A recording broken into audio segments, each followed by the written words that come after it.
Hi there, I'm Gary. Welcome to my channel. Today I'm building a kit of the Nord Noratlas transport in 175th scale from Starfix. This ancient kit was sent to me as a challenge by Rob Nolan, so thanks very much for this, Rob.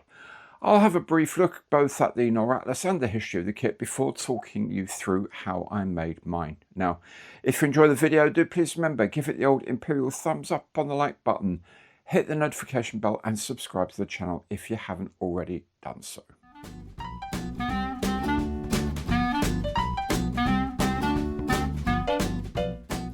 The Nord Noratlas transport aircraft was created to replace the surplus Junkers 52s and Douglas C-47 aircraft inherited by the French Air Force after the end of the Second World War.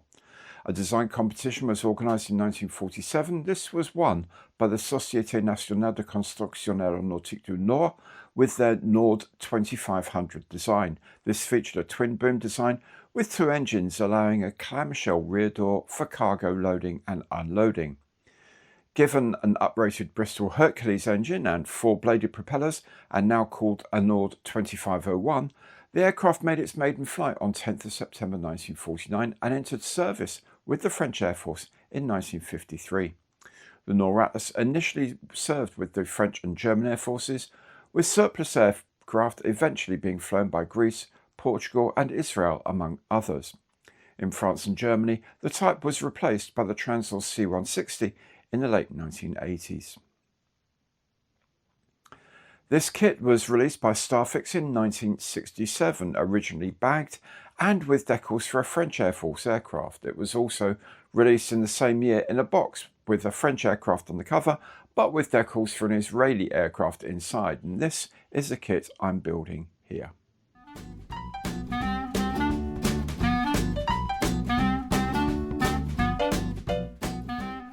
Let's have a look at the box. The box art is for a French aircraft. On the back is some information about the aircraft, so performance, dimensions, payload and so on, as well as a brief history of the type. There's also a list of other Starfix kits, two of which I already have on my shelves. Anyway, the box is an end opener, so let's see what's inside.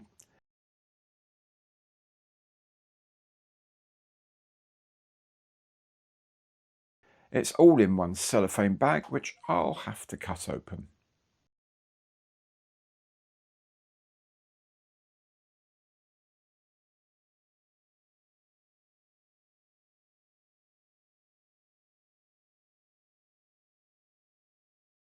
Inside are the instructions, a dried up tube of glue, a complaint slip in case anything is missing. There's a decal sheet and the transparent frame, and then the silver parts for the model and a black plastic stand. The instructions are of the exploded view style and are pretty basic, but then there really is not a lot in this kit. I'll make a start with the tail booms. Each comes in two halves, which I glue together. Then there's a whole load of round windows to fill into the fuselages. These can be pretty fiddly. And when all the windows are in, the fuselage halves can be put together.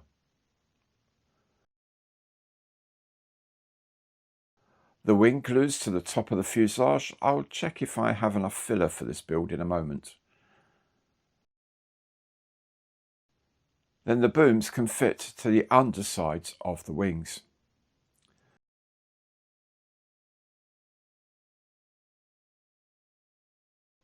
Then the horizontal stabilizer slots between the ends of the booms.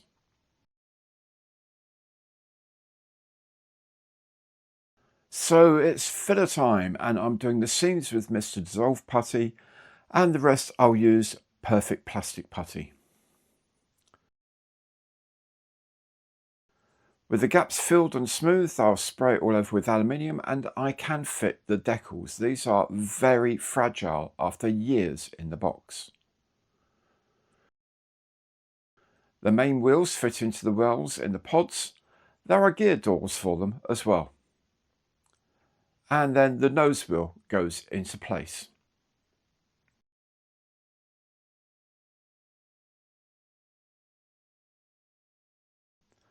Finally, the propellers go on and we are done. So there we are, not a terrible kit by any standard, although needed a bit of love and attention here and there. The decals certainly have seen better days, but as a challenge I was happy enough with how it all went together. Rob has sent me already a couple more of their kits, so we'll see how I get on with them another time. That's it for this video. If you enjoyed it, please do remember to give it a like, ding the notification bell and subscribe to the channel. Thank you very much for watching today, and goodbye.